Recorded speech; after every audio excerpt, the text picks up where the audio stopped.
Hi, everyone. I'm Ava Parker, and this is the story of how my perfect life unraveled into a nightmare.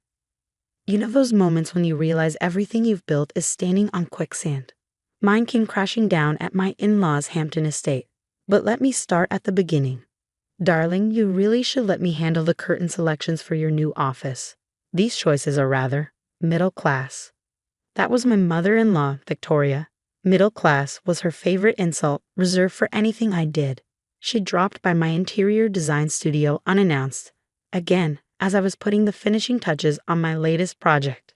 The clients love my designs, Victoria. In fact, Henderson Industries just signed me to redesign their entire corporate office. How quaint. Speaking of proper priorities, you'll be seeing Dr. Reynolds tomorrow. I've already scheduled your first prenatal appointment. I froze. Adrian, my husband of 2 years, and I had just found out I was pregnant last week, only 8 weeks along. We were waiting for the right time to share the news. How did you? Oh, please, she interrupted, smiling like a cat with a canary. I've noticed you skipping wine at dinner. Dr. Reynolds has been our family doctor for generations. That evening, I called my mom, Sarah. As a nurse, she was always honest. Mom, is it normal for Victoria to be this involved?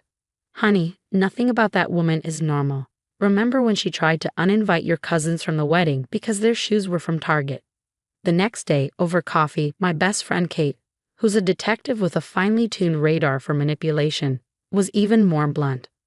Girl, she's got her claws in everything. You've seen how she runs that charity foundation, right? Everyone's terrified of crossing her. As if that wasn't enough, Adrian's twin sister, Angela, made things worse. At family dinner, when we finally shared the pregnancy news, her fork clattered loudly against her plate. Well, isn't that just perfect? Some people have all the luck, don't they? Her bitterness was palpable. I caught Victoria and Angela exchanging a look across the table. Something about it felt off. Adrian squeezed my hand under the table. Ignore them, babe. They're just surprised. But the surprises kept coming. Victoria started showing up at my studio daily, rearranging my schedule for proper prenatal care. She insisted on accompanying me to every appointment with Dr. Reynolds.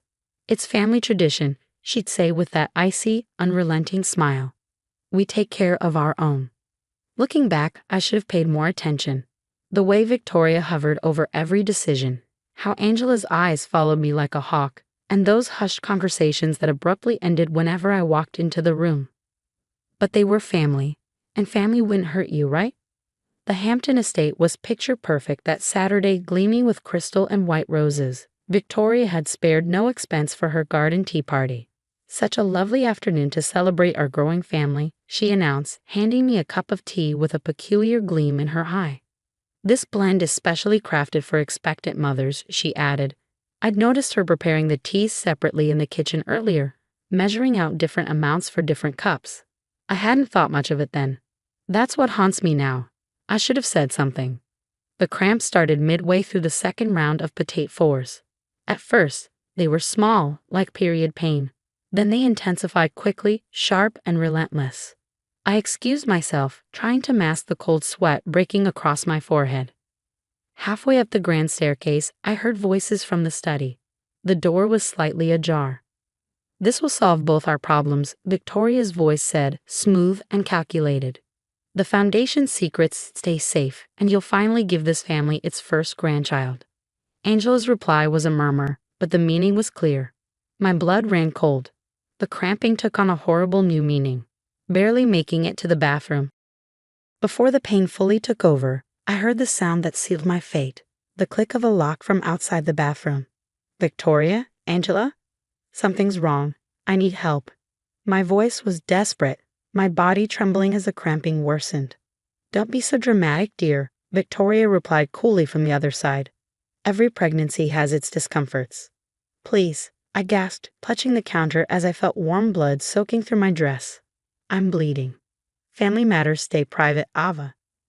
We wouldn't want to embarrass ourselves in front of our guests, she said, her voice dripping with condescension. You should not call your mother.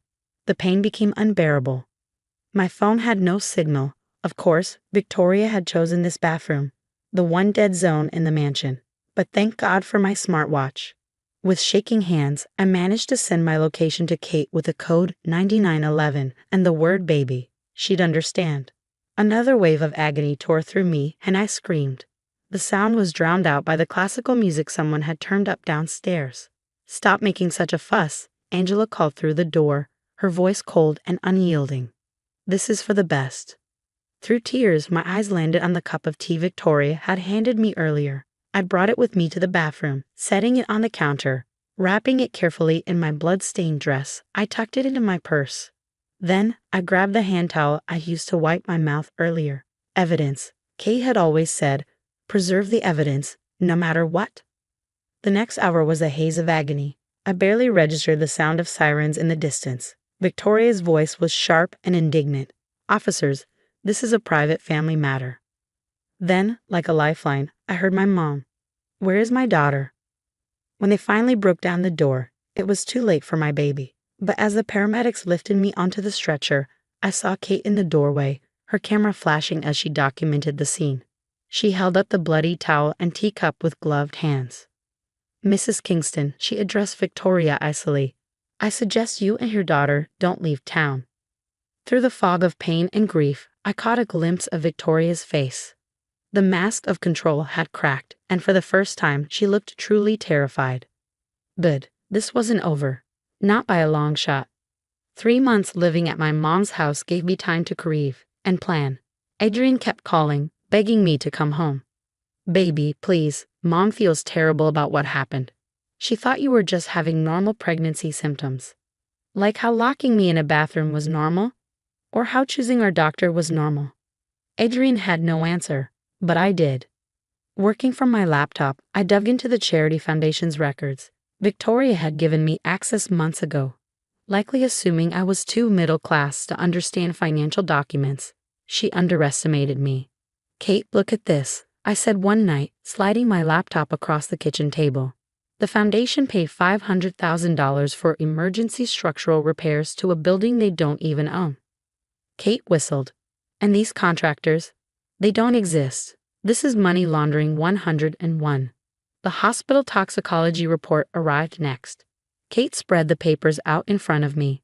"The tea contained misoprostol," she said grimly. "It's used for medical abortions. And get this, only your cup tested positive. The others were clean." Victoria's obsession with control was her undoing. Security footage from her smart home system showed her in the kitchen that day, measuring something into my cup separately.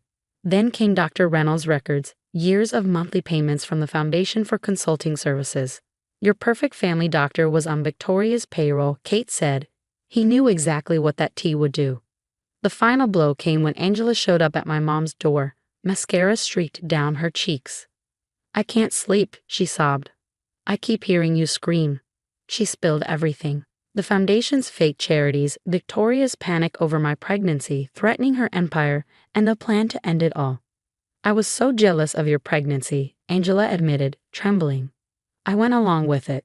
I'm so sorry." Her signed confession was the nail in the coffin.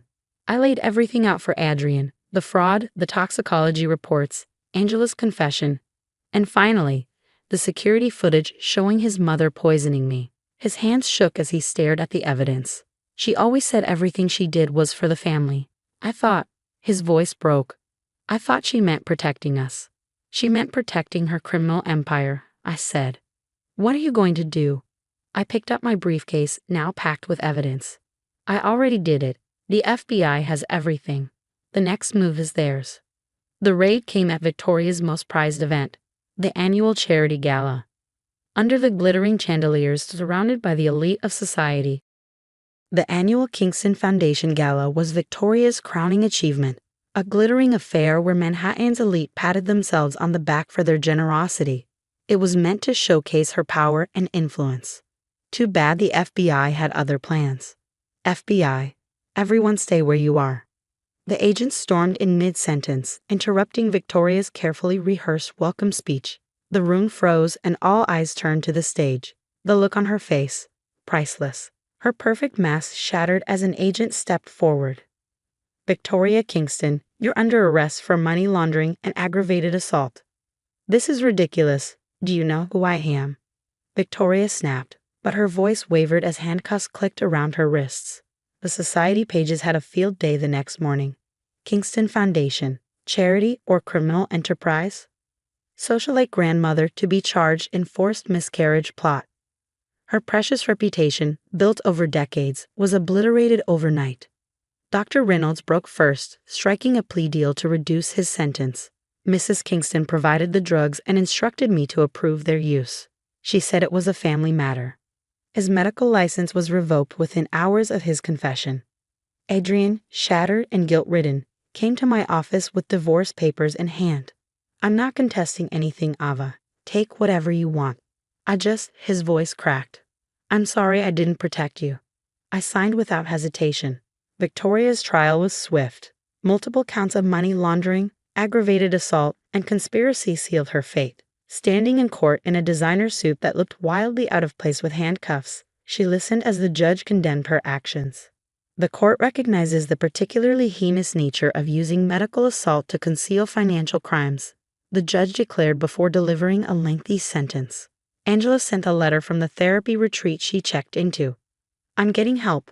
Real help. I'll spend my life trying to make amends for what I did. I hope someday you can forgive me."